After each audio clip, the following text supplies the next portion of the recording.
Começando mais um podcast hoje, e hoje eu estou tendo a grata satisfação de receber um amigo, uma pessoa que a gente tem trabalhado, conheci no âmbito do trabalho, mas tenho uma grande admiração, que é o Frei Marcelo. Tudo bem, Frei? Obrigado pela sua presença. Tudo bem, Emerson? Tudo jóia. Fazem bem você que acompanha o podcast. Isso, é o podcast. Frei, uma pergunta que sempre tenho uma dúvida. Qual que é a forma que o Frei descobriu a vocação e como que faz um teste vocacional? Frequentava igrejas, não frequentava? Veio de qual estado que o Frei é? Vamos lá, eu sou natural lá de São Paulo, minha família toda é de São Paulo. Eu era atuante na igreja, na igreja católica, fazia parte do Ministério de Música, fazia parte de missões que iam até a Fundação Casa, que cuida de menores infratores, fazia pastoral de rua, sempre tive uma vida um pouco atuante na igreja. E trabalhava no empresa, no mundo corporativo, numa indústria farmacêutica, já tinha feito faculdade, tinha uma vida, digamos assim, bem estruturada. De repente eu senti um chamado especial. Senti alguma coisa, falei, mas o que será que Deus quer de mim? Já faço algumas coisas na igreja, não faço nada de errado, o que mais que Ele quer? Aí eu passei nesse momento, isso aí foi em 2015, eu passei a investigar, falei, peraí, vamos tentar entender o que é esse chamado, o que Deus está querendo. E passei primeiramente a tentar saber o que era vocação. Então eu ficava vendo vídeos no YouTube, ficava vendo vídeos, palestras, e fui procurar o que a gente fala de animador vocacional. Pensei, se Deus que me chama para uma vida vocacional, me chama para algo novo, eu já tinha na minha cabeça que se eu fosse seguir essa linha, essa vida religiosa ou sacerdotal, seria como franciscano. Eu nunca passou pela minha cabeça nenhum outro tipo de instituto ou de vocação. Seria para ser franciscano. Então fui procurar onde tinha uma paróquia franciscana, que era no centro de São Paulo, e falei, quero fazer um discernimento vocacional, quero entender o que é isso. E a partir disso, nesse mesmo ano de 2015, quando eu comecei a sentir esse chamado, foi feito um período de acompanhamento, em que eu ia lá para o convento, lá no Largo São Francisco, em São Paulo, uma vez por mês, mais ou menos, ia lá para ver como que era a vida dos freis, dos frades. Sim. Fazia ali os encontros em que o frei dava sempre alguma reflexão, a gente comia juntos, rezava juntos, convivia. E ao longo desse ano foram aparecendo outras atividades nessa linha também. Então, participar mais de perto de um dia ou outro, dormir no convento, de participar de alguma festa no convento, justamente para fazer esse discernimento, a pensar, isso mesmo que eu quero? Depois disso, decidi entrar, fui aceito no seminário, fiz todo o processo, até me tornar frei. Largo do São Francisco, eu morei em São Paulo, eu gosto muito de São Paulo. O Largo do São Francisco também é famoso pela Faculdade de Direito, né? Isso, o convento lá do lado da Faculdade de Direito. E o São Bento fica ali mais ou menos uns 600 metros, isso, talvez um pouquinho mais. Na mesma direção, né? Na mesma reta. E ali eles têm uma panificadora muito famosa. Tem. Ali, e a missa, acho que é 3 vezes ao dia. Ali no Largo São Francisco, sim. Acho que são 3 vezes. É do ladinho do metrô São Bento, né? Isso, o São Bento, sim. Lá no São Bento tem o pão, que é muito famoso, que é muito conhecido, lá o pão dos monges. Lá no São Francisco também tem o pão, que faz na padaria, que também vende. Né? São ordens diferentes, que a gente diz assim, né? Tá, certo. Nós seguimos São Francisco de Assis, o de São Bento, o mosteiro dos monges segue em São Bento. É uma linha um pouco diferente, como que eu posso explicar? São Francisco de Assis, ele era da Idade Média, então ele queria viver um radicalismo evangélico mendicante itinerante, e por isso ele... Mendicante? Mendicante. Seria para ajudar mendigos ou como de ser uma vida mais próxima dos mendigos, pedinte, digamos assim. Tá. Então, uma radicalidade na pobreza, quando foram perguntar para ele, mas o que você quer viver? Eu quero viver evangelho. Como que Jesus viveu? Sem ter onde reclinar a cabeça. Entendi. Vai, dá tudo que você tem aos pobres e segue-me. Né? Então, esse é São Bento? São Francisco. Esse é São Francisco. Ele quis isso para a vida dele.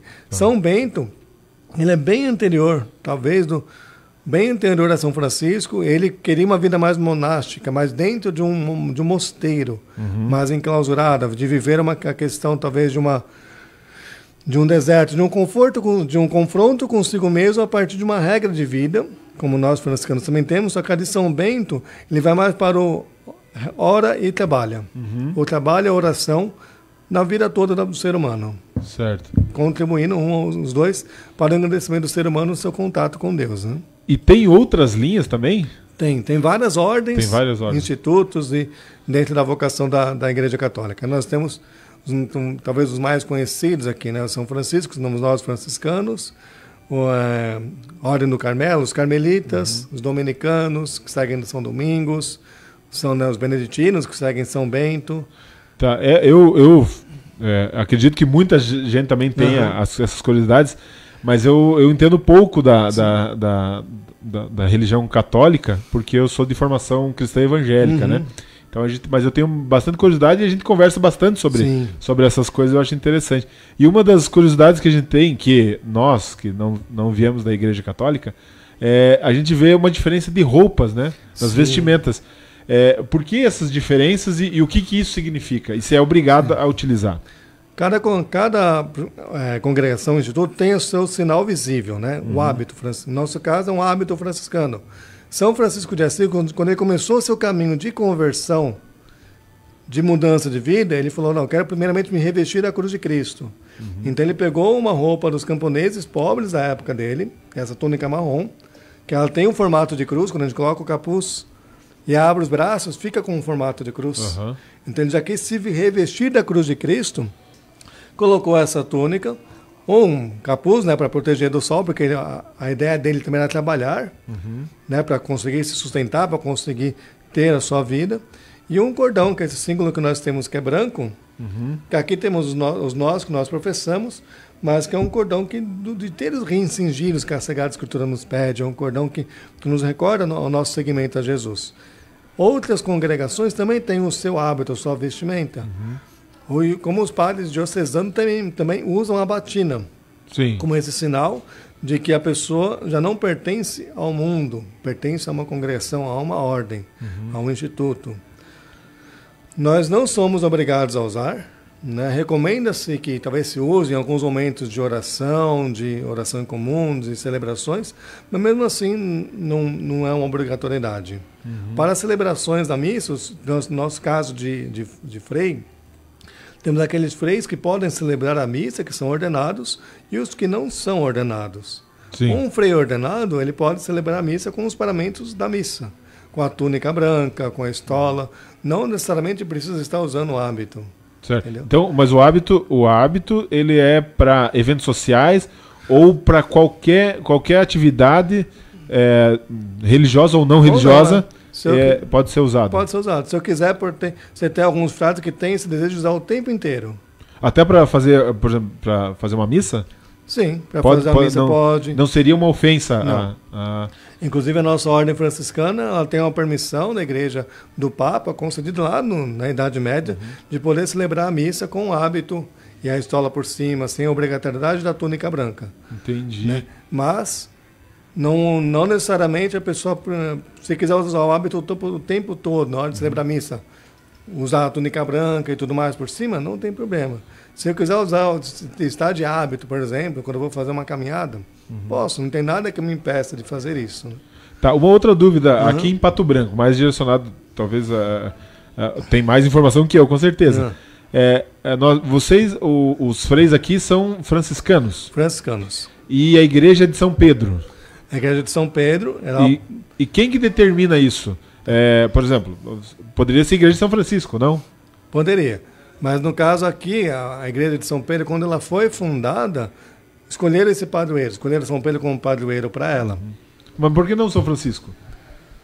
Eu acho que porque na época que ela foi fundada, talvez a devoção a São Pedro era um pouco grande. Era maior. Né? E São Pedro é o padroeiro da cidade também, né? O protetor da cidade. Sim. Então, como ela, na época que foi erguida essa matriz, se não me engano, ela foi a primeira igreja católica aqui da cidade. Ela levou o nome do padroeiro da cidade, Pato Branco. Entendi. Legal. Outra coisa que eu acho interessante, que a gente conversa bastante na TV Sudoeste, e a gente vê a TV, a paróquia, muito atuante na comunidade, é Ordem dos Freis Menores. O que isso significa? Isso. Frei Menores. Ordem dos Frades Menores, que nós chamamos. Frades? Isso. Ah, não é frei. Frei... Por que menor? Porque o menor dá uma impressão de uma coisa pequena, uma coisa menor, né? Foi justamente essa a intuição que São Francisco teve. São Francisco, falando um pouquinho da história dele, ele começou a fazer, ele era um jovem da época, que ele tinha muita força de vontade e muito vigor. Então, primeiramente, ele queria servir. Ele era filho de um vendedor de tecidos, de um burguês em ascensão da época, que é bem diferente de hoje, mas ele tinha um sonho de servir na cavalaria, tinha um sonho de ser importante. Então, ele queria ir para a cruzada, queria batalhar, queria ter alguma glória. Sim. E nesse momento, primeiramente ele foi ferido em batalha, precisou ficar, né, de cama, quase morreu, e ali ele começou um processo de conversão, para ele perceber de que o caminho que Jesus pede para cada um de nós é esse caminho da minoridade, que nada mais é, de uma forma bem simples, que é um caminho de humildade. Ah, então o menor no sentido de você se colocar num patamar menor. Isso. Como arrogância. Exatamente. De servidor, né? Ele entende Jesus Cristo como o mestre servidor, o mestre do serviço, do lava-pés, da cruz, né? São Francisco ele olha a Deus por 3 perspectivas que ele fica muito intrigado a vida inteira. A primeira é a encarnação. Fala, como que Deus, que criou tudo, que faz esse monte de coisa, quer se tornar uma criança? Uma criança que precisa ser cuidada. Né, um bebê, que se você não alimentar, ele não come, se você não fazer as coisas, ele pode até morrer. Como humano, que esse Deus quer se tornar isso? Daí ele já começa a perceber essa humildade de Deus. Daí como que esse Deus, para nós católicos, se entrega na Eucaristia, no pão eucarístico. Ele quer permanecer com a gente naquele pãozinho pequeno, que se você não toma cuidado, você também pode quebrar. E deixa ser manipulado por mãos humanas. Como que esse mesmo Deus faz isso? E o mais forte para ele, o da cruz. Como que esse Deus se entrega numa cruz? Ele poderia ter feito tanta coisa para salvar, mas por que ele se entregou? Então ele vê essas 3 dimensões triplecas em cima da espiritualidade franciscana como um caminho de humildade. Se Deus, que é todo-poderoso, que é o Criador, que é onipotente, ele tem esse caminho de rebaixamento, de humildade, por que eu, ser humano, não vou ter? Mas hoje, desde aquela época até os tempos de hoje, a gente vê o ser humano tem uma dificuldade muito grande de cair nessa linha de entendimento. Seja qualquer vertente religiosa, o ser humano tem uma coisa do ego, o egocentrismo, né? Aí daí vai outra questão. Essa é a questão da minoridade, do menor, né? Aí você entrar numa ordem religiosa é fazer um ordenamento da sua vida. São Francisco de Assis, sabendo de tudo isso, ele compreendia que nós precisamos nos vencer, isso que você comentou agora, do ego, né, de não conseguir ter essa dimensão da humildade muito enraizada. Então, constantemente, nós precisamos nos vencer. Eu estou aqui falando com você, falando para muitas pessoas, mas não pode deixar que isso suba a minha cabeça. Tenho que sair daqui e estar disposto a fazer qualquer outro serviço quando eu sair daqui. Sim, ajudar o próximo, fazer coisas... Se tiver que varrer um chão, se tiver que lavar uma louça, se tiver que cuidar de um morador de rua, se tiver que servir em alguma festa, fazer alguma celebração, está com a mesma dinâmica. Está disposto a servir. Então, a ordem, no caso de ser um momento de ordenação, de organizar a vida, ordenar a vida. Então, você tem regras, tem essa própria questão do hábito, forma de viver e tudo mais. E frades, né? Porque São Francisco também ele queria estar com irmãos. Ele não queria viver sozinho. Então, frades vem de fratello, vem de irmão em italiano. Então, ele sempre queria viver de uma forma ordenada, em fraternidade com outras pessoas e na minoridade. Né, nessa questão da humildade. A gente não pode confundir minoridade com pobreza e miséria, né? Não. A minoridade é interno, né? Você ter a consciência de que a gente é um sopro, né? A gente é um pó, a gente veio e vai. Então, é muito interessante isso, Frei. E há outras coisas que a gente conversou bastante sobre isso.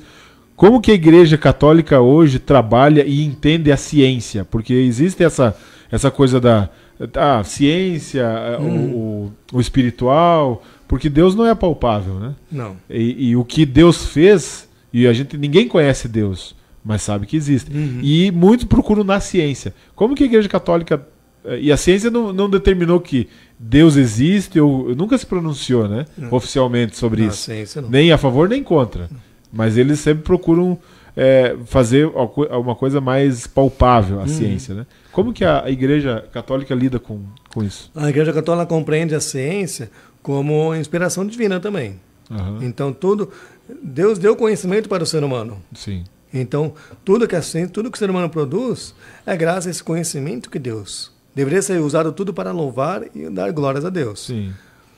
A Igreja Católica, ela compreende a ciência a partir do ponto de vista de que tem que caminhar juntos. Um exemplo bem simples, da teoria da evolução. A Igreja acredita na teoria da evolução de Darwin se nós entendemos que Darwin foi inspirado por Deus para fazer os seus estudos. E a partir desse ponto comum.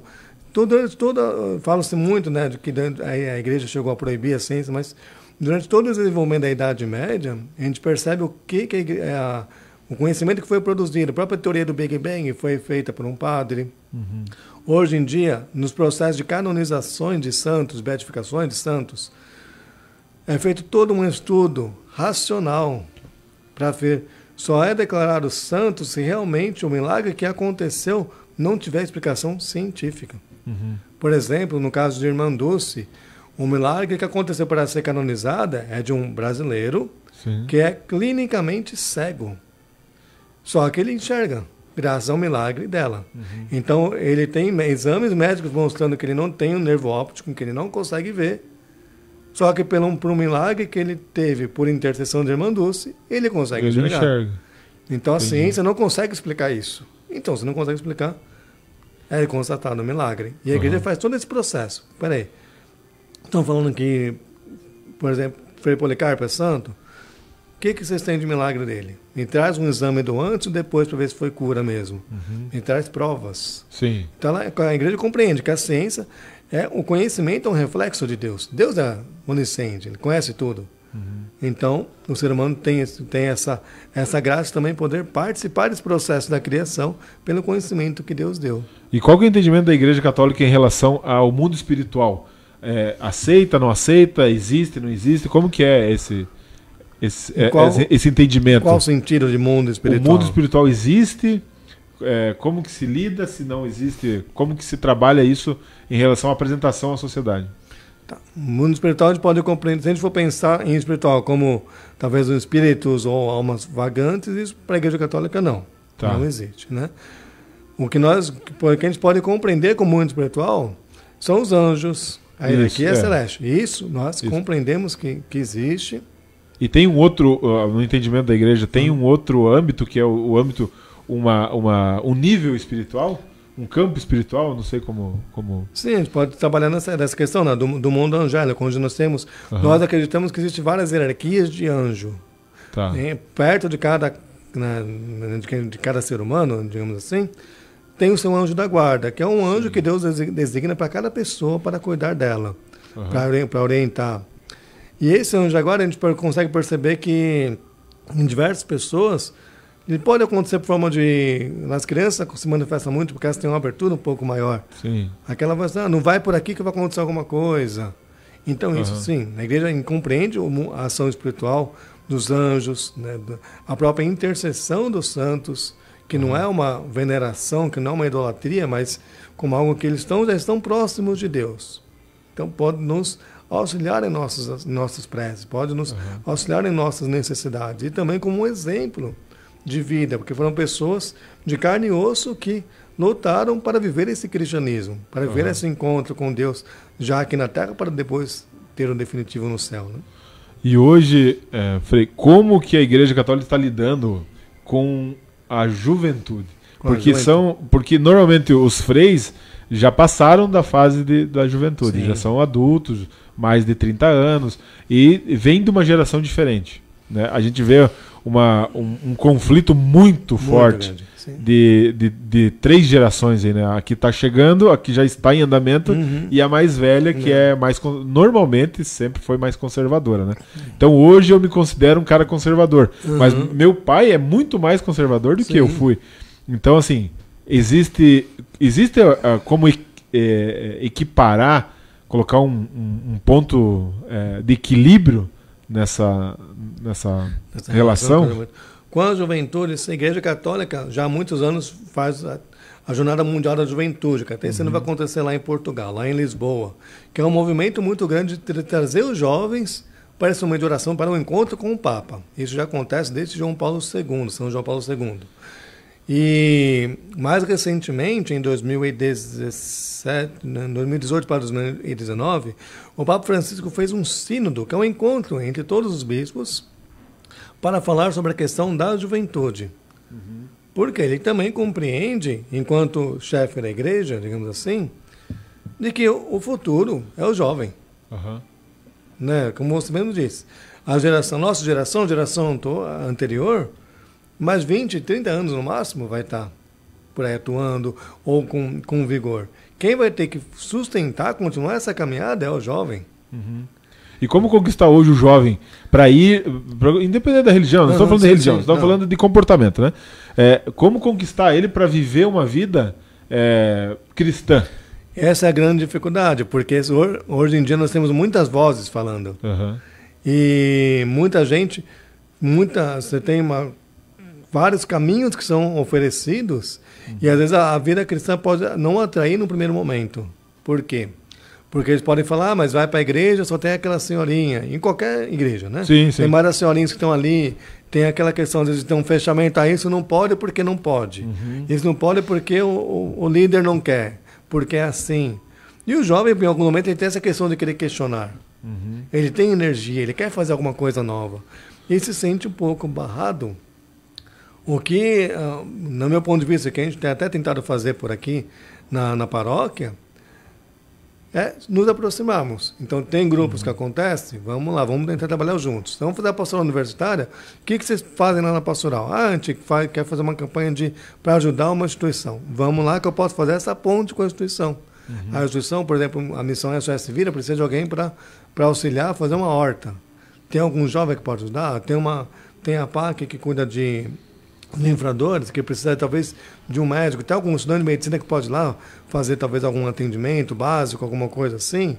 Então a gente tenta nesse caso fazer essa ponte com os jovens que já estão começando a se engajar na igreja, para que eles tomem a frente também desses outros serviços. E também a própria questão da espiritualidade. Então se reza uma missa uma vez por mês na paróquia, num horário alternativo, geralmente às 9 horas da noite, direcionado ao público jovem.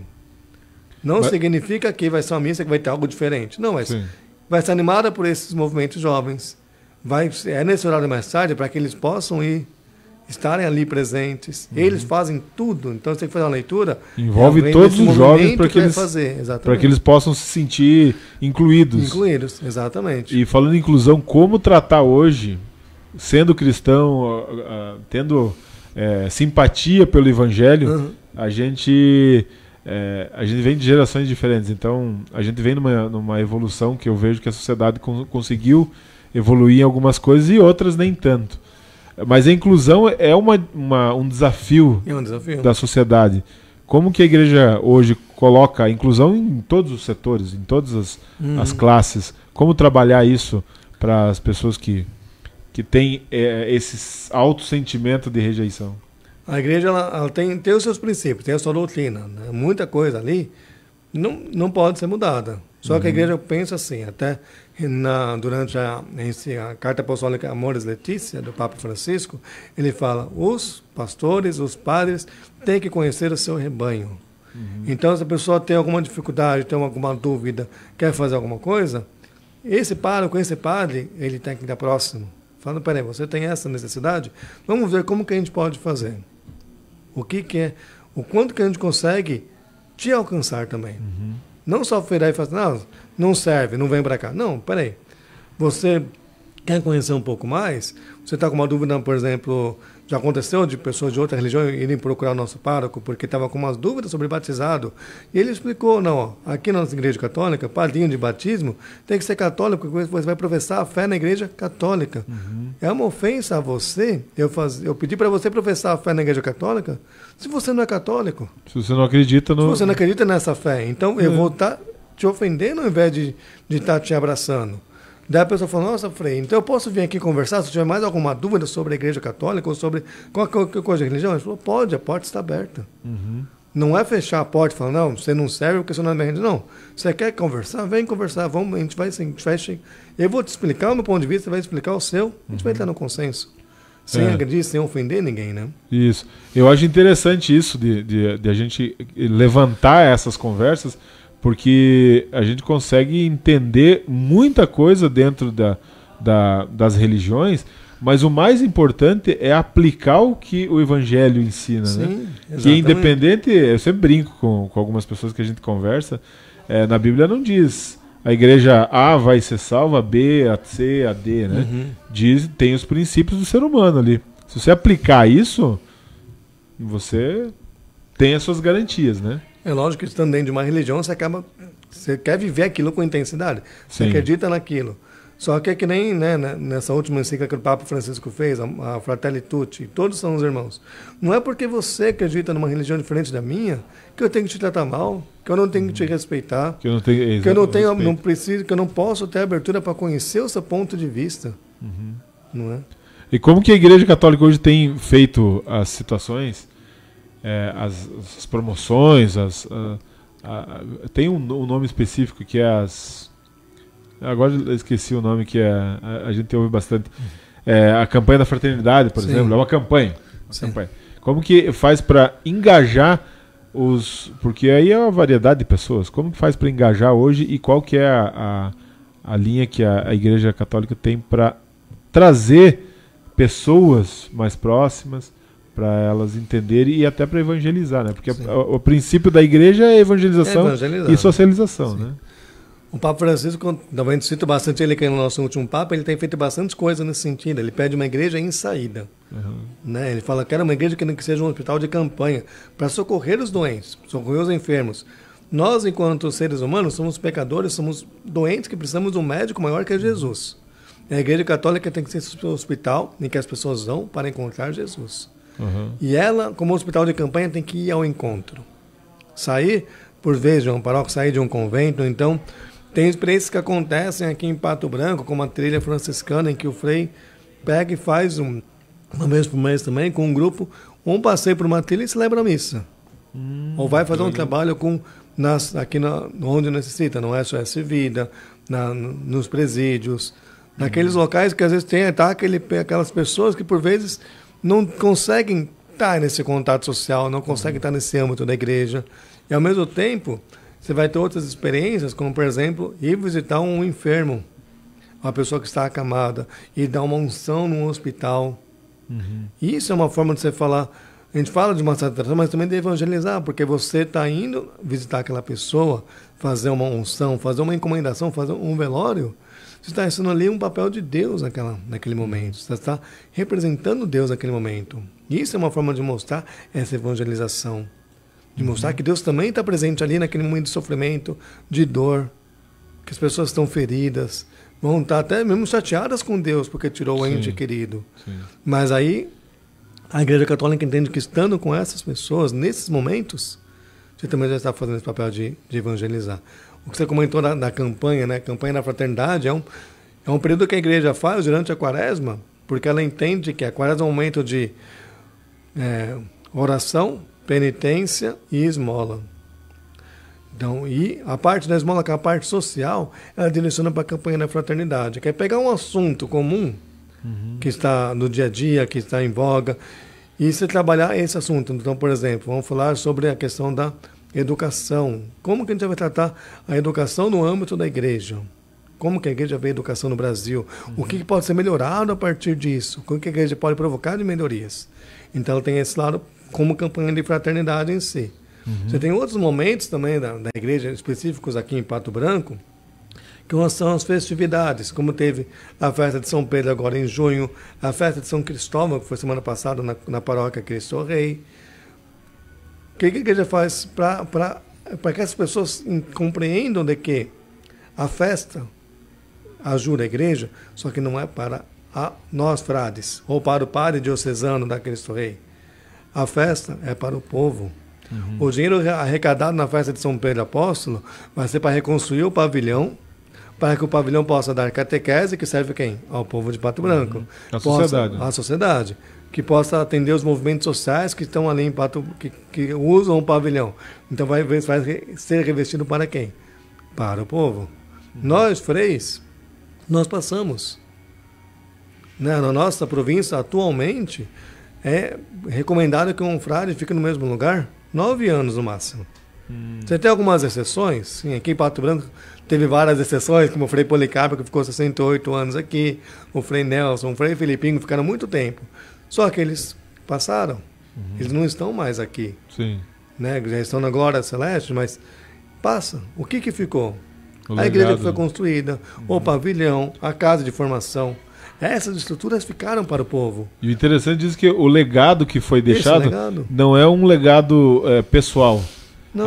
Foi feito por uma pessoa, representado pelos freis, mas é para a sociedade o legado. É para a né? sociedade, exatamente. E porque né, a própria TV Sudoeste, a Rádio Selinalta, a Fundação Selinalta, foi feita por um frei, precisou de dinheiro, precisou de contribuição, mas a gente olha quantas pessoas que ela serve. Quem trabalha lá, você é um exemplo, não é só católico.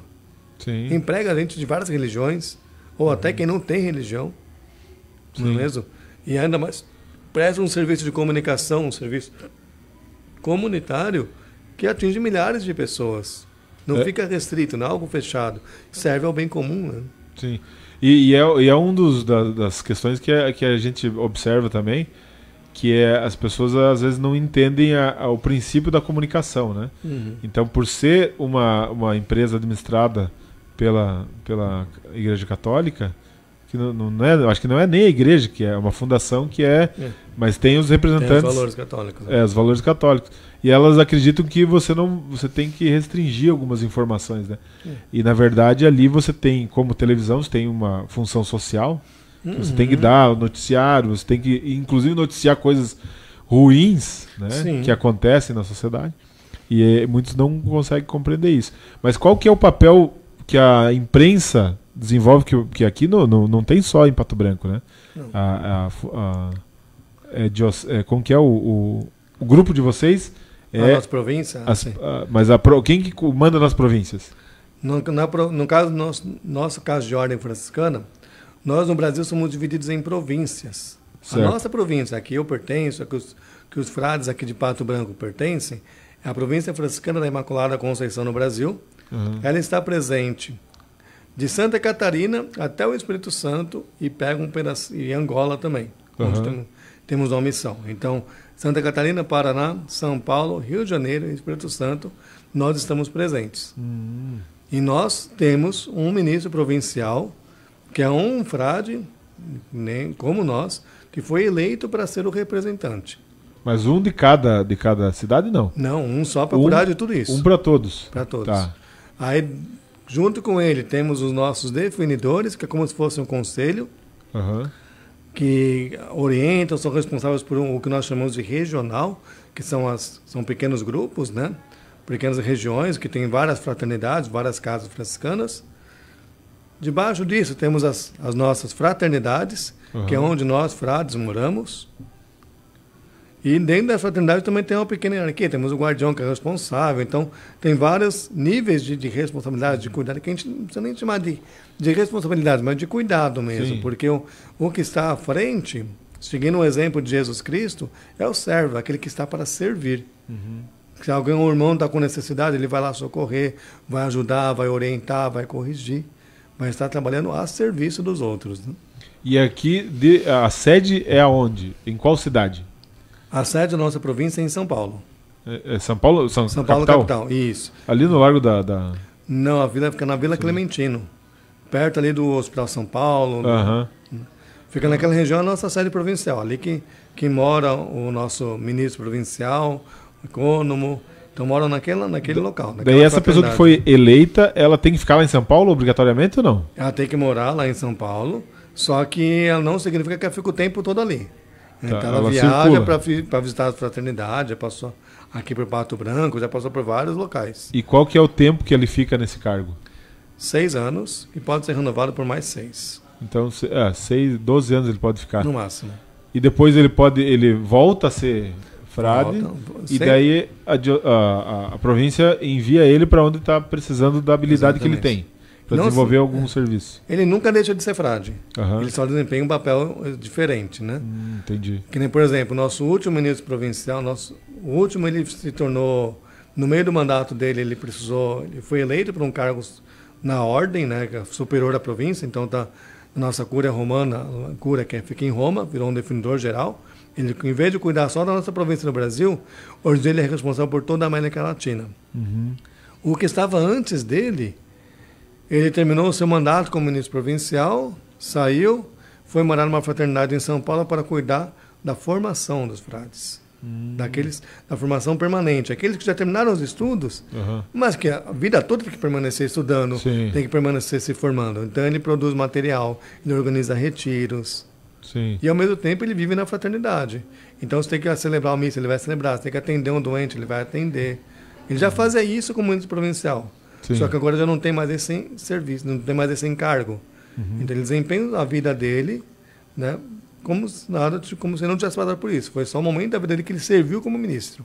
Não significa que ele vai ser sempre isso, né? E a província tem colégios próprios? Tem colégios. É uma estrutura grande, então. Sim, a província, um dos colégios, está até agora com um instituto, né, que é os colégios de Bom Jesus, lá de Curitiba. Tem Palmas também, Bom Jesus. Palmas, é a mesma província? Eu não lembro se é do mesmo, mas ele tem um colégio que ele... Tem o Colégio Bom Jesus, é administrado pelo Bom Jesus. É uma empresa à parte da província, mas também está associada. Nós temos o reitor do colégio da universidade, é um frade franciscano. Nós temos presença ali, alguns frades dão aula na universidade, no próprio colégio. Né?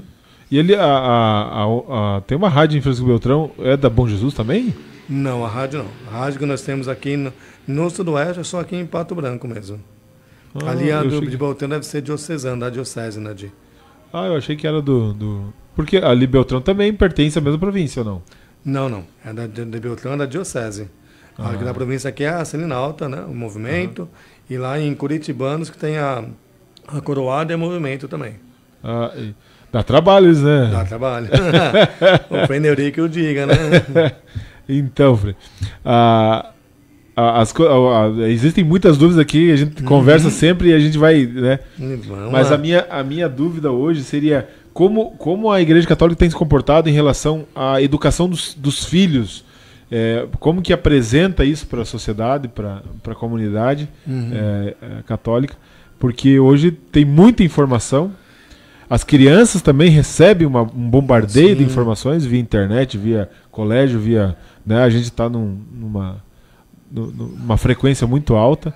Como lidar com a educação, que é uma coisa tão íntima, e que se torna pública quando a pessoa vai ser entregue à sociedade? Como que a Igreja Católica vê hoje as condições? Jesus Cristo, quando ele fazia a sua entrega na cruz, ele fez uma oração, chamada oração sacerdotal, em que ele falava: Pai, cuida desses que você me deu, não te peço que tire eles do mundo, mas que cuide deles e dê força para que eles vivam no mundo. Então nós somos católicos, nós estamos no mundo. Não adianta a gente fechar nossos olhos e falar: não, eu vou viver aqui numa bolha, eu vou educar meus filhos numa bolha para eles não terem contato com nada. Só que em algum momento eles vão ter contato com coisas que podem, que não condizem com a doutrina da igreja, seja coisas ruins como drogas, como o excesso de álcool, como pornografia. Em algum momento a pessoa vai ter esse contato. O que vai garantir com que isso não se torne um problema para a vida dela? Não falo o contato de usar uma droga, mas de poder falar ou não. A estrutura, a base que ela vai ter. Quem vai dar essa base? A Igreja Católica deu para os pais. Os pais vão começar. A Igreja Católica, com o seu catecismo, com todos os seus ensinamentos, vai continuar. Só que os pais, a família, a igreja doméstica, se o pai, se a mãe tem bons valores, ela vai passar isso para os filhos. Vai conseguir fazer com que esses valores que ele aprendeu, de olha, você tem que tratar bem o teu próximo, você tem que ir na igreja, você não precisa usar uma droga, você não precisa fazer coisa errada. O pai e a mãe vai passar isso, mas por quê? Porque ela já recebeu. Mas para isso, é necessário que as pessoas tenho esse conhecimento, tenho essa abertura para a palavra de Deus.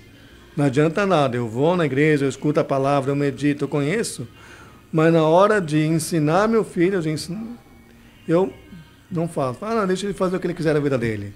O que adiantou eu viver? Eu tenho que transmitir essa fé. É aquilo que eu acredito. Meus irmãos que têm filhos, eles vivem isso. Né? Meu irmão mais participa de uma comunidade de aliança, em que eles tentam cada vez fazer com que as pessoas, com que as famílias desde pequena criança já entendam toda a questão da religião, de viver como católico. E os pais têm essa necessidade deles terem essa fortaleza, deles terem essa vivência de fé. Então, se um pai ou uma mãe não reza em casa, como que ela vai querer que o filho reze? Sim, se ele não vê exemplo do pai. Exemplo, Se o pai e a mãe não vão lá e não tratam bem um vizinho, chutam um cachorro, digamos assim, como que vai querer que o filho faça? Sim, que daí cabe da base, né? Vem dessa base, dessa essência que já tem, né? Mas, de novo, Deus não nos tira do mundo, porque a nossa função enquanto cristãos, enquanto católicos, é construir o reino aqui no mundo. Não servimos ao mundo, mas com os nossos valores, com as nossas atitudes, já começamos essa construção. E agora uma pergunta mais no âmbito de comportamento. O Frei já foi hostilizado por alguma comunidade, por algum grupo de pessoas, um determinado grupo que não gosta disso, ou que já teve esse problema de ser hostilizado? Hostilizado, não. Já aconteceram situações do tipo que vou dar uma benção a alguém, não quero receber porque eu não acredito. Você tá bom, né? Mas hostilizado não. Já ouvi piadinha do tipo, que vestido bonito que tá usando. E a gente dá risada, né? Sim. Não vai ser como retrucando, não vai ser brigando que a gente vai convencer alguém. É interessante isso porque muitas pessoas acreditam que o seu ponto de vista é a verdade absoluta, né? E isso gera um problema para ele, não para as outras pessoas. Mas às vezes pega dois, como eu tenho ditado, né? Dois bicudos não se beijam, né? Não se beijam. E daí começa a discussão e querem ganhar na discussão e tal. Como tratar com isso e como que a igreja hoje entende o relacionamento interpessoal, até porque tá difícil de conversar com algumas pessoas, né?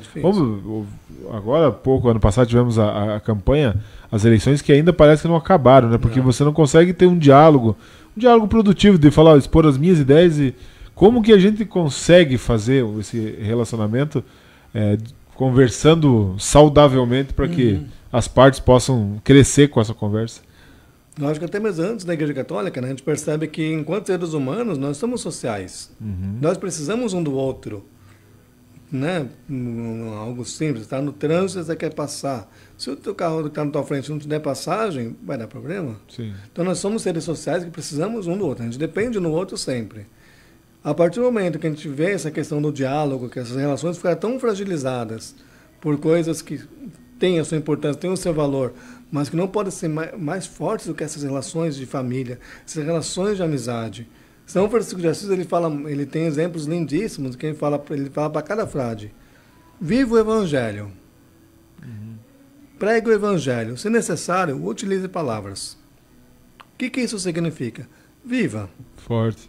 Seja exemplo. Seja exemplo. Se for necessário, você usa a palavra para evangelizar. Mas o teu exemplo tem que fazer a diferença. Ele tem uma historinha dele, que ele estava com outro frade lá e falou: olha, a gente vai sair para evangelizar hoje, tá? O frade: tá bom, Francisco, vamos lá. Eles pegaram e deram volta no quarteirão, olhando para baixo, tranquilos. Daí, quando o frade chegou em casa: ô Francisco, você não falou que a gente ia pregar, que a gente ia evangelizar? A gente só deu uma volta no quarteirão. Falei: mas a gente evangelizou. Só com a nossa forma de andar, a forma de se portar, a gente evangelizou. A gente mostrou que a gente éramos pessoas diferentes, que a gente levava esse Jesus. Então essa questão do diálogo, das relações interpessoais, infelizmente tem um limite. Se a pessoa não quer conversar, tem então um ditado que um amigo meu um dia usou: eu posso levar um cavalo até o curso para ele tomar água, mas eu não posso obrigar ele a tomar água. Eu não posso abaixar a cabeça dele e enfiar na água se ele não tiver com sede. Sim. Vai depender dele. O diálogo, a relação interpessoal é a mesma coisa. Se eu sinto abertura para conversar, para trocar uma ideia, para debater, e sinto que não vai ser agressivo, eu vejo até onde eu posso ir. Sim. Se a partir daquele momento eu percebo que vão ficar os dois só brigando, só batendo de frente... Só embate, né? Para que eu vou dar murro em ponta de faca? É. Eu posso procurar outras estratégias. Posso falar, tá bom, o Emerson ele gosta de tal, ele gosta de comunicação. Então eu vou tentar conversar com ele sobre comunicação. Para ver se eu consigo conversar com ele. Sim. Se eu sinto a religião, ele não gosta muito de conversar, mas eu vou conversar sobre comunicação. Vou tentar reconstruir essa relação por outro caminho. Mas aí vai depender também da minha abertura e da sua abertura. Sim. Da abertura de cada um. E como que hoje se busca um relacionamento saudável? Qual que são as linhas que a igreja leva para as pessoas terem um relacionamento saudável, mesmo sem conversa? Não gosto daquele cidadão, como que a gente vai evangelizar usando o evangelho e convivendo socialmente? Nessa dinâmica da vivência, dos valores. A forma como o Papa Francisco hoje vive, como ele se porta diante do mundo, como ele se porta diante até mesmo das outras religiões, tem feito um trabalho muito grande de evangelizar. Porque tem mostrado que ele, por exemplo, ele está disposto a dialogar. Ele está disposto a solucionar um problema de uma guerra que está acontecendo entre Rússia e Ucrânia. Ele está se colocando à disposição para ser esse mediador, independentemente de religião. Sim. Mas ele, como um chefe de Estado, que é o chefe de Estado do Vaticano, fala, olha só, olha quanto sofrimento que uma guerra traz. Sim. Quantas vidas são perdidas. Independentemente de quem está certo e quem está errado, o mais fraco é que vai morrer. Quem está ali na linha de frente do campo de batalha é que vai morrer. Sim. Quantas cidades quantas famílias foram bombardeadas, quantas famílias perdendo suas casas, tiveram que sair, foram destruídas. Então, enquanto ele como católico, chefe de Estado, representante de Cristo, o que ele faz? Espera aí, eu me coloco à disposição para conversar. Eu me coloco à disposição para construir essa relação que foi quebrada. Ele sempre se coloca como ponte, construtor de ponte. Não de muro, que muro divide, muro faz com que se não se olhe, mas a ponte. O muro é um obstáculo, um grande obstáculo. É um grande obstáculo. Você tem vários exemplos, né?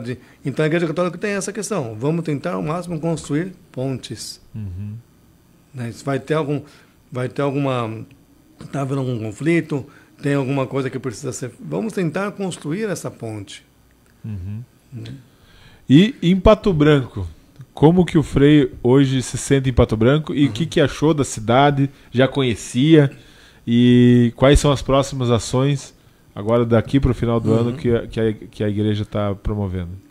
Olha, em Pato Branco eu cheguei no ano passado e eu conhecia pela Bozena, o Toma Lá da Cá. Sim. Ela divulgou muito a cidade. Para mim foi uma surpresa muito grande ter vindo para cá, porque eu tinha passado por uns momentos de saúde bem complicados e vinha já sugerindo Pato Branco, mas não imaginando que iriam me mandar diretamente para cá. Quando veio a notícia, eu fiquei feliz da vida. Daí eu vi o tamanho da paróquia, o tanto de coisa que tinha aqui. Eu conhecia mais os trabalhos com a fundação e um pouco da história do Frei Policarpo. Muitos frades falam, olha, o Frei Policarpo que morou lá em Pato Branco é santo, ele fez muita coisa boa, ele construiu muita coisa. Só que eu não sabia o tamanho que era essa paróquia e essa cidade. Né? Um local que eu, desde quando eu cheguei, me senti em casa. Um povo muito acolhedor, um povo muito solícito. Que eu ainda falo, graças a Deus que tem muito trabalho para fazer. Então a gente tem muita coisa para fazer, não para. Então dá para ajudar muito ao povo, dá para servir muito ao povo.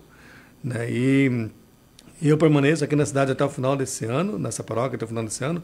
Ano que vem sigo o meu caminho para Petrópolis ou lá para o Rio de Janeiro para fazer a faculdade de teologia.